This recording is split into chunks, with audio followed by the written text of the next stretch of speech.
ఆ రాజుగారు ప్రతి విషయంలో మంత్రిగారు సలహాని తీసుకుని పాటిస్తూ ఉండేవారు.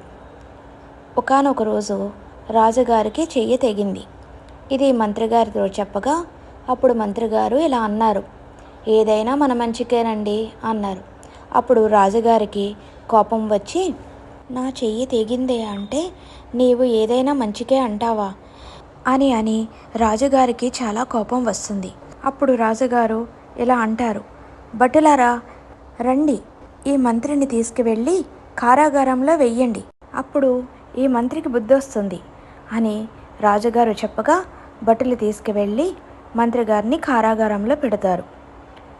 మంత్రి మాత్రం ఏమాత్రం చింతించకుండా ఏదైనా మన మంచికే అని అనుకుంటూ ఉంటాడు. ఇలా ఉండగా రాజుగారు ఒకరోజు అడవికి వెళతారు. అక్కడ అతనికి నిద్ర రాగా నిద్రపోతూ ఉంటారు. అక్కడికి ఆదివాసులు అందరూ వస్తారు.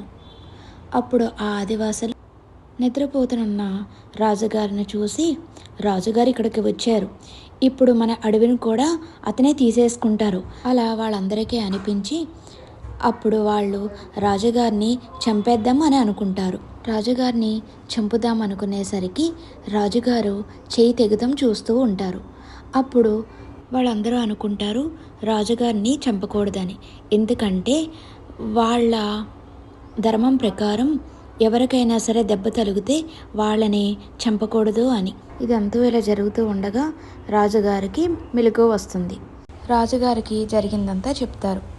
రాజుగారు చాలా సంతోషంగా ఇంటికి వెళ్ళి మంత్రిగారిని రామని దగ్గర తీసుకుంటారు. చాలా సంతోషంగా, నువ్వు చెప్పింది నిజమే, ఏదైనా మన మంచికే అని. ఈరోజు నా చేయి తెగడం వల్ల నన్ను అడవిలో ఉన్న ఆదివాసులు ఏమీ చేయకుండా విడిచిపెట్టేశారు. అప్పుడు నువ్వు చెప్పిన నీ మాట నేను వినలేదు అని చాలా సంతోషంగా పట్టుకుంటాడు రాజుగారు. రాజుగారు మంత్రిని ఇలా అడుగుతారు, సరే నేనవుతే ఆదివాసుల నుంచి నా చేయి తెగడం వల్ల రక్షించబడ్డాను, కానీ నీవెందుకు కారాగారంలోకి వెళ్ళావు కదా అని రాజుగారు అడగగా అప్పుడు మంత్రిగారు నవ్వుతూ ఇలా అంటారు, మీరు అడవికి వెళ్ళారు, ఆదివాసులు మీకు చేయి తెగిందని వాళ్ళు మిమ్మల్ని చంపలేదు. ఒకవేళ నేను వచ్చుంటే అప్పుడు వాళ్ళు నన్నే చంపుదురు కదా. మీరు కారాగారంలో వేసిన వల్ల నేను ఇక్కడ ఉండిపోయాను, వాళ్ళు తప్పనిసరిగా నన్నే చంపి ఉందురు. మీరు నాకు శిక్ష వేయడం వల్లనే నేను కారాగారంలో ఉండిపోయా, అందుకని నా ప్రాణాలు ఇప్పుడు మిగిలేవి అని చాలా సంతోషంగా చెప్తాడు మంత్రిగారు.